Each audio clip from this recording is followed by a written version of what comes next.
The house on Maple Street was perfect. At least that's what Claire and Ben thought when they signed the lease. It was a quiet neighborhood, the kind where kids rode bikes and neighbors waved from their porches. But from the first day, Claire noticed him, the man who always seemed to be there, standing at the edge of their yard, smiling. He was tall and thin, with pale skin and a wide, unnerving grin that never faltered. He didn't speak, didn't move, just stood there, watching. At first, Claire tried to ignore him. Probably just a weird neighbor, she told Ben. But the man kept appearing, on the sidewalk, outside the grocery store, even in their backyard at night. His smile never changed.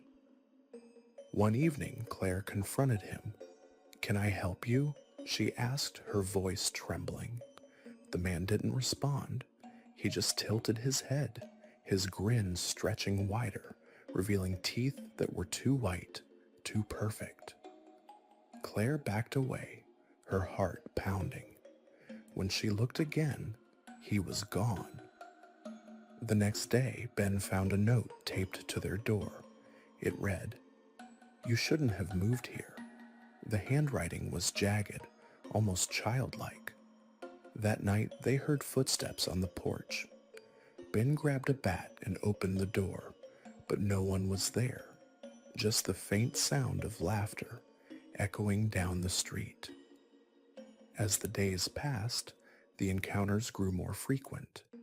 The man's smile became a constant presence, haunting their every move.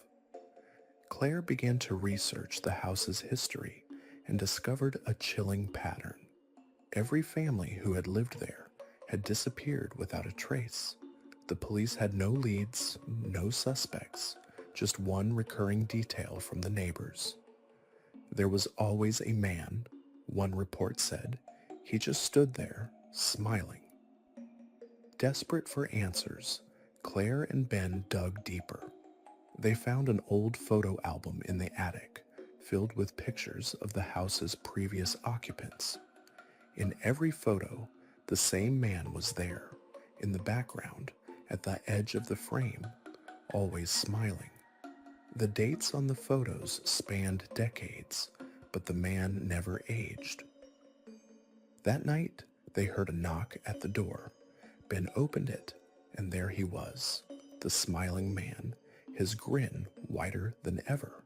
Before Ben could react, the man lunged, his hands cold and impossibly strong. Claire screamed as Ben was dragged into the darkness.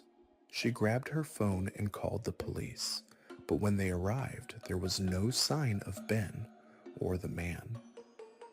The police dismissed it as a domestic dispute, but Claire knew the truth.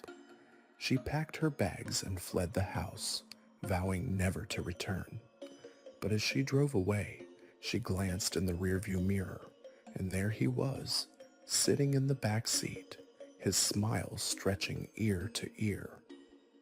The car crashed into a tree, and Claire was never seen again.